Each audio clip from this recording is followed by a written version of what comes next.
کہانی کچھ یوں ہے کہ شیخ سعدی سراجی بہت بڑے ٹیچر اسکالر اور امام تھے.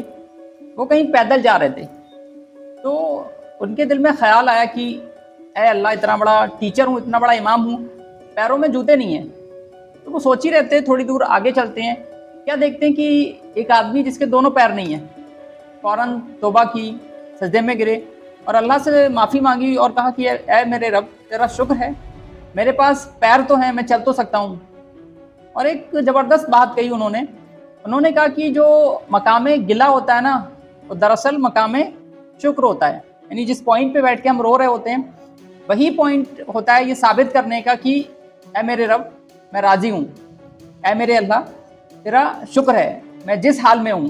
اور ہمارے ساتھ پرابلم یہ ہوتا ہے کہ ہم جب بھی تکلیف آتی ہے، کوئی سیٹ بیک آتا ہے، کوئی بھی پریشانی آتی ہے، تنگی آتی ہے، فائنینشیل کرائسس آتا ہے، ہم رونے پیٹنے لگ جاتے ہیں. ہمیں جس پوائنٹ پہ شکر گزاری کرنی چاہیے وہاں پہ ہم اپنی ناراضگی ظاہر کر دیتے ہیں. اور پھر جو پروسیس آف گاڈ ہے، اللہ کا جو دینے کا ایک جو طریقہ ہے، دیکھیے اللہ پہلے آپ کو ٹیسٹ کرتا ہے کہ یہ انسان کس چیز کے کیپیبل ہے، اس کو کیا دینا چاہیے، کیا نہیں دینا چاہیے. یعنی آپ کی جو ٹریننگ ہے، پہلے ٹریننگ ہوتی ہے، اس کے بعد آپ کو ملتا ہے.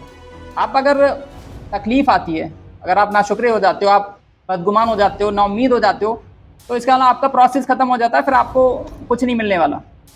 یعنی اس کی جو رحمت اترنی چاہیے تھی وہ نہیں اترے گی. یعنی جو چیزیں آپ کا جو لائف ہے وہ چلتی رہے گی، لیکن اس کی ایک جو رحمت ہوتی ہے نا، ایک فضل، کچھ لوگوں پہ اللہ کا کرم ہوتا ہے، جو ولی اللہ ہوتے ہیں ان پہ کرم ہوتا ہے، جو بہت اچھے لوگ ہوتے ہیں ان پہ کرم ہوتا ہے. تو آپ کو چیزیں تو ملتی رہیں گی، آپ کی لائف چلتی رہے گی، لیکن آپ پہ جو ایک فضل، جو کرم ہونا چاہیے وہ نہیں ہو پائے گا، کیونکہ اللہ نے ٹیسٹ کیا، آپ فیل ہو گئے. تو ہم نے کیا کرنا ہے؟ شکر گزار رہنا ہے، اور جب بھی امتحان کی باری آئے، ٹیسٹ کی باری آئے، چیلنج کی باری آئے، راضی رہنا ہے کہ اے میرے رب، جو بھی ہے جیسا بھی ہے نا، میں راضی ہوں. ڈیفینیٹلی اللہ آپ کو دے دے گا.